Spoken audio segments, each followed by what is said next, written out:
नमस्कार दोस्तों, stock market studies में फिर से एक बार आपको बहुत-बहुत दिल से स्वागत करता हूँ।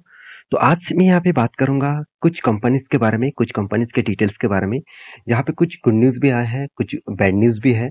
तो सब कुछ मैं आपके साथ डिस्कशन करूँगा, तो वीडियो को पूरा लास्ट तक ज़रूर देखिएगा और अभी तक अपने चैनल को सब्सक्राइब नहीं किया तो ज़रूर कर लीजिएगा क्योंकि कंटिन्यूअसली वीडियो पाने के लिए और चम continuously stock market information, updates और न्यूज़ पाने के लिए इस चैनल को ज़रूर सब्सक्राइब करके रखना। और साथ ही साथ बेल आइकन को हिट भी कर लेना कंटिन्यूअसली अपडेट पाने के लिए। और हाँ, टेलीग्राम को जुड़ने के लिए मत भूलिएगा। टेलीग्राम में आपको सीखने के लिए बहुत कुछ मिलेगा। अगर आप टेलीग्राम में ज्वाइन करेंगे तो आपको बहुत कुछ सीखने को मिलेगा। तो जाकर एक बार चेकआउट करिए, नीचे सारे लिंक्स अवेलेबल है। तो चलो देख लेते हैं एक-एक करे आज के सारे कंपनीज़ के बारे में।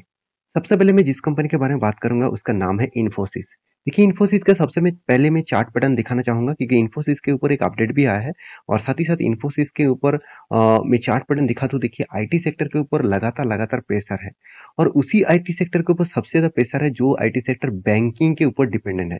देखिए आप सब जानते हैं टीसीएस जैसे कंपनी, इन्फोसिस जैसे company, Wipro, HCL Tech, Tech Mahindra ये सारे कंपनीज बैंकिंग के ऊपर डिपेंड है। मतलब इसका जो मेजर रेवेन्यूज आते हैं बैंकिंग से आते हैं, बैंकिंग ट्रांजेक्शन के माध्यम से। मतलब मान के चलिए कोई भी आप बैंक मान के चलिए एचडीएफसी बैंक, आईसीआईसीआई बैंक, इस तरीके से बैंकिंग का जो सर्विसेज है वो आप जो ऑनलाइन पेमेंट करते हैं, ऑनलाइन जो आपको ट्रांज़ैक्शन किया जाता है, सब कुछ मेंटेनेंस इसी तरीके से आईटी सेक्टर करते हैं। देखिए ऑन जो ट्रांज़ैक्शन होते हैं, जो आप घर बैठे कोई भी एनएफटी आरटीजीएस, कोई भी यूपीआई अब यूज़ करते हैं, उसको मेंटेनेंस करने के लिए कोई ना कोई तो आईटी सेक्टर को होना चाहिए। तो इस ये जितने सारे आईटी सेक्टर है, उसी प्रोजेक्ट के ऊपर काम करते हैं। और आज इस सारे कंपनीज़ के ऊपर इतना बुरी तरीके से हालत क्यों है? क्योंकि आप सभी जानते हैं, इसका जो मेजर बिज़नेस है, वो यूएस, यूके, जर्मनी इस तरीके से कंट्री के ऊपर चलते रहते हैं। तो आप सभी जानते हैं यूएस, यूके इस तरीके से कंट्रीज के हालात आज किस लेवल में आ चुके हैं। इसमें तो पूरा का पूरा बैंक ही कोलैप्स हो गया, 2-2 बैंक कोलैप्स हो गया।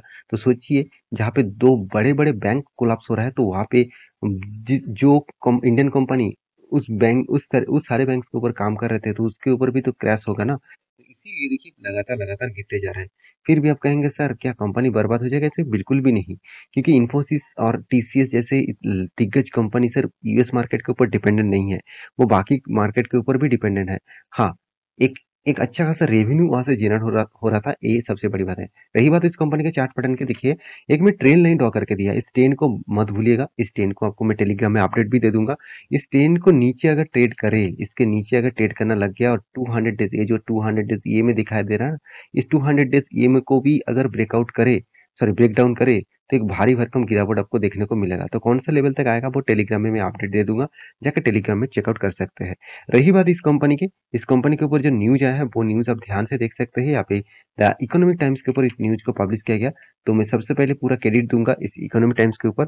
तो देखिए यहाँ पे एक बड़ा टारगेट रखा गया है, बाई इन्फोसिस, टारगेट प्राइस 1815। मुझे टारगेट बहुत बड़ा लगा क्योंकि करंट जो इसका प्राइस रेंज है, करंट जो इसका प्राइस सिनेरियो है, आप देखेंगे 1384। तो 1384 से 1815, तो अराउंड अराउंड 500 पॉइंट का टारगेट यहाँ पे रखा गया है। तो कि 500 पॉइंट का टारगेट कोई छोटा मोटा टारगेट मत समझ लेना। और ये टारगेट किसने रखा? एचडीएफसी सिक्योरिटीज ने। तो मैं जरूर कहूंगा, देखिए टारगेट तो रखा गया है, यहाँ पे टाइम पीरियड क्या दिया गया है कि कितना दिनों में जाएगा, ऐसे बिल्कुल भी नहीं। तो मैं जरूर कहूंगा, आप लॉन्ग टर्म के लिए इन्वेस्ट करना चाहते हैं तो इस तरीके से टारगेट देखने का कोई फायदा नहीं। आप ऐसे स्विंग ट्रेडिंग करना चाहते हैं, शॉर्ट टर्म ट्रेडिंग करना चाहते हैं तो प्लीज इस तरीके से टारगेट को मत फॉलो करिए क्योंकि आपको पता ही नहीं है कितने दिनों तक इस तरीके से टारगेट वो फिलअप कर सकते हैं। क्योंकि जो लॉन्ग टारगेट दिया गया है वो आज नहीं तो कल होगा, मगर उसके लिए कितना टाइम लगेगा वो आपको पता नहीं। तो जरूर कहूंगा, ये जो न्यूज़ है इस न्यूज़ को देखकर आप खुश मत हो जाना। हाँ, आप as a long term investor है तो सिर्फ 1800 नहीं, 8000 तक भी जा सकते हैं, इतना स्टेबिलिटी है इस कंपनी के ऊपर। तो ये था इन्फोसिस का डिटेल्स। तो मैं जरूर कहूंगा, एक दिग्गज कंपनी, एक लार्ज के ब्लू चिप टाइप कंपनी है, 5,75,000 करोड़ के आसपास कंपनी बनने जा रहा है। तो छोटा मोटा कंपनी मत समझ लेना। और कंपनी इतना गिरावट के बाद भी आपको देखिए तो कंपनी आपको धमाका जैसा रिटर्न दिया। एक साल में कुछ भी हो, कंपनी 3 साल 5 साल एक 10 साल में देखिए अच्छा खासा धमाका रिटर्न दिया। तो इस कंपनी के ऊपर जरूर फोकस रखना। तो ये था फर्स्ट कंपनी का डिटेल। सेकेंड जो कंपनी है उसके ऊपर बात करूंगा वो है टाटा इलेक्सी। आप सभी जानते हैं टाटा इलेक्सी के बारे में। तो टाटा इलेक्सी इंडिया के एक पॉपुलर आईटी सेक्टर है और टाटा ग्रुप की एक कंपनी है। और इस कंपनी के ऊपर मैं अगर बात करूं ध्यान से देखना, इस कंपनी के ऊपर भी अच्छा खासा गिरावट देखने को मिला है, क्योंकि आप सभी जानते हैं आईटी सेक्टर के ऊपर पिटाई हो रहा है तो बाकी कंपनी तो पिटाई होगा ही। तो मैं इस कंपनी के ऊपर एक अच्छा खासा ट्रेड लिया था। मैं इसको आपको टेलीग्राम में भी अपडेट दिया था बहुत पहले, क्योंकि ये जो ट्रेड बना था मेरे सेलिंग साइड का, क्योंकि इस तरीके से ट्रेड मैं क्यों ले रहा हूँ आपको मैं पहले बता दूं। इस तरीके से ट्रेड मैं इसीलिए लेता हूँ क्योंकि अपर लेवल से हायर लेवल से जब कोई भी मुझे शूटिंग स्टार जैसे कैंडल दिखे, तो मैं ऑब्वियसली उसके ऊपर एंट्री लेता हूँ, उसके ऊपर स्टॉप लॉस लगाता हूँ। देखिए, आप लोगों का प्रॉब्लम क्या होता है आप जानते हैं, आप ट्रेडिंग करते हैं स्टॉप लॉस ना लगाकर। आपको लग रहा है कि स्टॉप लॉस लगा दूं तो मेरा इससे लीड हो जाएगा, मेरा लॉस हो जाएगा। देखिए, अगर स्टॉप लॉस नहीं मेंटेन करेंगे तो आपको बड़ा लॉस हो सकता है। मैं आपको हमेशा बोलूंगा, आप स्टॉप लॉस मेंटेन करके काम करिए। आप किसी भी जगह से काम कर रहे हैं तो स्टॉप लॉस मेंटेन करके काम करिए। मैं हमेशा आपको कोई भी अपडेट देता हूँ टेलीग्राम में, मैं आपको स्टॉप लॉस कहाँ पे होगा और टारगेट कौन सा लेवल तक जा सकते हैं वो आपको हमेशा मेंशन करता हूँ। ऑब्वियसली मेरा एंट्री इस लेवल में था और मेरा टारगेट इस लेवल में था। ऑब्वियसली मुझे यहाँ पे गैप डाउन में इस लेवल तक टारगेट मिल चुके थे, तो मैं थोड़ा-सा होल्ड करने मतलब चाहता था, फिर भी मुझे होल्ड नहीं किया क्योंकि मुझे एक अच्छा खासा लेवल प्रॉफिट मिल गया। मैं हमेशा 1:2 1:3 रेशियो का टारगेट रखकर चलता हूँ। तो ऑब्वियसली यहाँ पे अच्छा खासा एक ट्रेंड देखने को मिला, तो इस कंपनी के ऊपर एक भी अपडेट आया, न्यूज़ आया, चलो मैं आपको वो भी दिखा देता हूँ। तो ध्यान से देखना, टाटा एल्क्सी अनाउंस, यहाँ पे देख सकते हैं strategic long term agreement with ALPS. यहाँ पे देख सकते हैं अल्पिन फॉर वे, यहाँ पे देखिए व्हीकल्स सॉफ्टवेयर डेवलपमेंट। आप सभी जानते हैं टाटा एल्क्सी का जो मेजर बिजनेस है क्या है, वो सॉफ्टवेयर डेवलपमेंट, मतलब गाड़ियों में जितने सारे सॉफ्टवेयर लगते हैं उसके ऊपर कंपनी काम करते हैं। आप यहाँ पे ध्यान से देखेंगे इस चीज को तो आपको पूरा डेटा क्लियर हो जाएगा। देखिए, कंपनी का मेजर बिजनेस क्या है, automotive, media, communication, health care. तो कंपनी के सबसे ज्यादा रेवेन्यूज जनरेट होते हैं ऑटोमोटिव एंड मीडिया से। तो इस दोनों सेक्टर से कंपनी के सबसे ज्यादा रेवेन्यूज जनरेट होते हैं। तो कंपनी अगर जिस सेक्टर से, और कम्युनिकेशन, ये सारे सेक्टर से कंपनी का सबसे ज्यादा रेवेन्यू जनरेट होता है। तो देखिए, ऑटोमोटिव इंडस्ट्रीज में कंपनी तेजी से ग्रोथ कर रहा है। आप जो सेमीकंडक्टर के ऊपर जानते हैं, सेमीकंडक्टर के ऊपर गाड़ियां चलते हैं, तो सेमीकंडक्टर का डेवलपमेंट यही कंपनी करते हैं।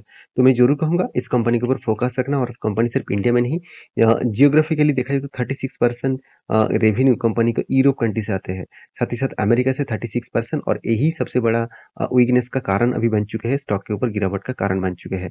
और इंडिया से 13%, और बाकी देखिए वर्ल्ड में 14% का रेवेन्यू जनरेट करते हैं। तो मैं जरूर कहूंगा इस कंपनी के ऊपर फोकस रखिए, मौका उठाइए, क्योंकि ये कंपनी कोई छोटा मोटा कंपनी नहीं है, अभी लार्ज कैप कंपनी बन चुके हैं। साथ ही साथ कंपनी के जो प्रॉफिट एंड लॉस देखेंगे तो आपको आप हैरान हो जाएंगे, क्योंकि एक साल में शायद आपको लॉसेस दिया, मगर 10 साल, 5 साल, 3 साल में धमाका जैसा रिटर्न दिया।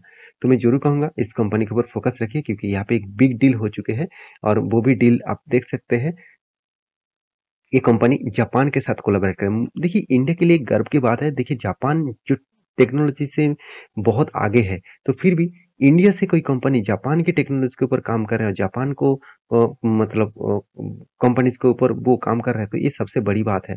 तो मैं जरूर कहूंगा जापान में इस तरीके से प्रोजेक्ट करने के लिए टाटा एल्क्सी से नहीं, टाटा ग्रुप का भी एक पॉजिटिविटी है, साथ ही साथ इन्वेस्टर के लिए भी एक बड़ा पॉजिटिविटी है।